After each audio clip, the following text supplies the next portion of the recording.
अस्सलाम वालेकुम दोस्तों, उम्मीद करता हूँ आप सब लोग खैर आफियत से होंगे। सी एच 507 की फाइनल टर्म की सीरीज़ का आज का हमारा लेसन नंबर 27 है, जिसका टॉपिक है जी object oriented analysis and design. चलें अब हम इसको देखते हैं जी। ऑब्जेक्ट फर्स्ट है ऑब्जेक्ट। ऑब्जेक्ट एक ऐसी चीज़ है जो किसी प्रॉब्लम या रियल वर्ल्ड चीज़ को रिप्रेजेंट करती है। ये कॉन्सेप्ट या एब्स्ट्रैक्शन होता है जिसका अपना एक क्लियर बाउंड्री और मीनिंग होता है। ठीक है, जिन लोगों ने सी प्लस प्लस पढ़ी होगी उसमें ऑब्जेक्ट ओरिएंटेड प्रोग्रामिंग भी आपने देखी होगी, तो उसी से मिलते जुलते कॉन्सेप्ट हैं यहाँ पर भी। ठीक है, इसके दो मेन एडवांटेजेस देख लेते हैं जी। रियल वर्ल्ड को समझने में मदद देता है, कंप्यूटर प्रोग्राम बनाने में भी आसानी देता है। एग्जाम्पल, अगर किसी कंपनी को अपने कस्टमर का डाटा मैनेज करना है तो एबीसी कंपनी एक ऑब्जेक्ट है।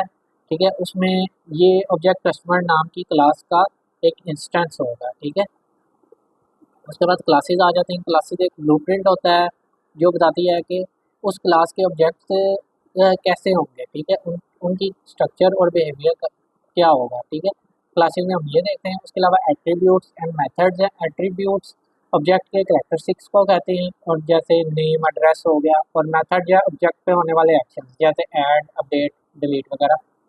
एग्जांपल देख लेते हैं जी।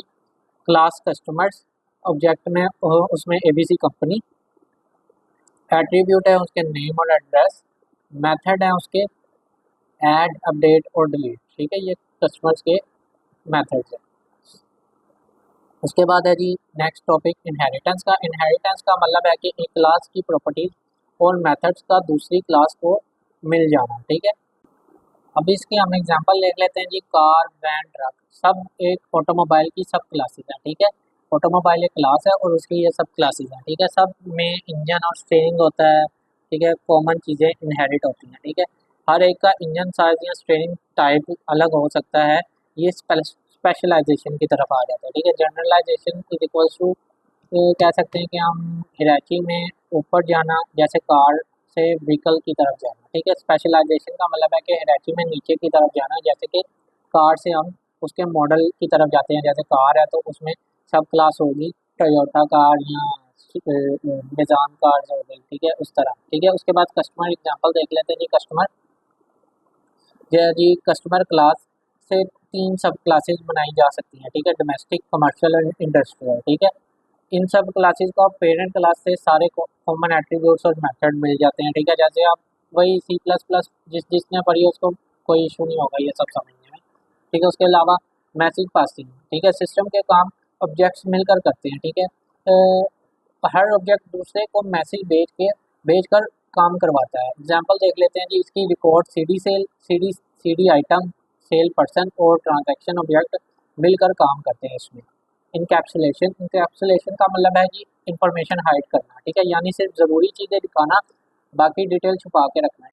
एग्जाम्पल देख लेते जी। एग्जाम्पल में अगर आप प्ले बटन दबाते हैं तो जो टेप है या वीडियो है वो प्ले हो जाता है, लेकिन अंदर का प्रोसेस आपको नहीं दिखाया जाता कि उसके बैक एंड पे क्या चीज़ें हो रही हैं। ठीक है, बैंकिंग सॉफ्टवेयर में कैलकुलेट प्रॉफिट का बटन दबाने पर प्रॉफिट आ जाता है, लेकिन कैसे कैलकुलेट होता है वो सब जो फार्मूलाज वगैरह हैं वो आपको नहीं दिखाए जाते। ठीक है, उसके बाद पॉलीमॉर्फिज्म। पॉलीमॉर्फिज्म का मतलब होता है कि एक ही चीज़ का मल्टीपल फॉर्म्स में काम करना। ठीक है, ग्रीक ओरिजिन वर्ड है पॉली।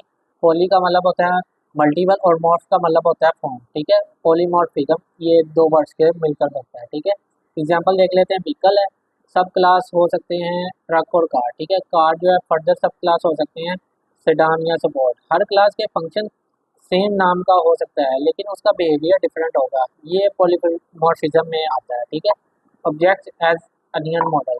ठीक है, आउटर लेयर है जी ऑपरेशन, मिडल लेयर है जी इम्प्लीमेंटेशन, इनर लेयर होती है जी उसमें डाटा जो हिडन होता है। ठीक है, व्हाट इज बिजनेस प्रोसेस री इंजीनियरिंग, इसको हम बीपीआर भी कहते हैं। इसकी डेफिनेशन देख लेते हैं जो कि हमें दी है हैमर एंड चैम्पियन जो थे उन्होंने 1993 में। ठीक है, री इंजीनियरिंग का मतलब है कि बिजनेस प्रोसेस को दोबारा सोचना और रीडिज़ाइन करना ताकि performance, cost, quality, service, speed, ये परफॉर्मेंस में चीज़ें आती हैं, ड्रामेटिकली बेहतर बन सके। ठीक है, आसान लफ्ज़ों में हम ये भी कह सकते हैं कि डिपार्टमेंट अपने काम आसानी से और एफिशिएंटली कर सके, इसलिए पुराने तरीक़ों को रिव्यू करके नए तरीके हमें इम्प्लीमेंट करने चाहिए। ठीक है, बीपीआर को की दो मेजर डेफिनेशंस, ठीक है। ये जो थी हैमर एंड चैम्पी ने दी थी, और दूसरी है जी डेमन डेवनपोर्ट एंड शोर्ट, इन दोनों ने दी थी, ठीक है। इंटरनल और एक्सटर्नल प्रोसेस के दरमियान फ्लो को भी समझना और इम्प्रूव करना, ठीक है। इसकी एग्जांपल देख लेते हैं हम। एक पेट्रोलियम कंपनी अगर देखें कि पेट्रोल टाइम पर नहीं डिलीवर हो रहा है, प्रोडक्ट डिलीवरी से पहले टेम्पर हो रहा है, ठीक है, तो कंपनी डिज़ाइन चेंज करे, जीपीएस ट्रैकर लगाए, कंपनी ओन स्टेशंस बनाए। ये सब जो है ये बीपीआर की एग्जांपल है, ठीक है। एग्जांपल है कम्पिटिटिव एडवांटेजेस देखते हैं बीपीआर के। बीपीआर का मकसद सिर्फ बेहतर बनाना ही नहीं होता, ठीक है, कंपटीशन में आगे निकलना भी है, ठीक है, कस्टमर को बेहतर और जल्दी प्रोडक्ट देना, ठीक है।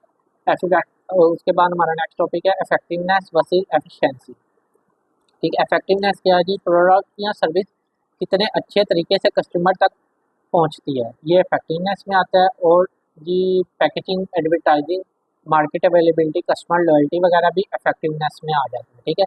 एफिशिएंसी में आता है जी प्रोडक्ट बनाने और डिलीवर करने का प्रोसेस कितना तेज़ और कम कॉस्ट में होता है, ठीक है, ये एफिशिएंसी में आता है, ठीक है। कंप्लेंट हैंडलिंग कितना फास्ट है और इफेक्टिव है, ठीक है। उसके बाद मेजर स्टेप्स इन बीपीआर देख लेते हैं जी। तो मैनेजमेंट का कमिटमेंट लेना, विजन और मिशन बनाना जो चेंज ला सके, ठीक है, कंपनी में। ऑब्जेक्टिव्स डिफाइन करना, मेजरेबल और क्लियरेबल होने चाहिए ऑब्जेक्टिव्स।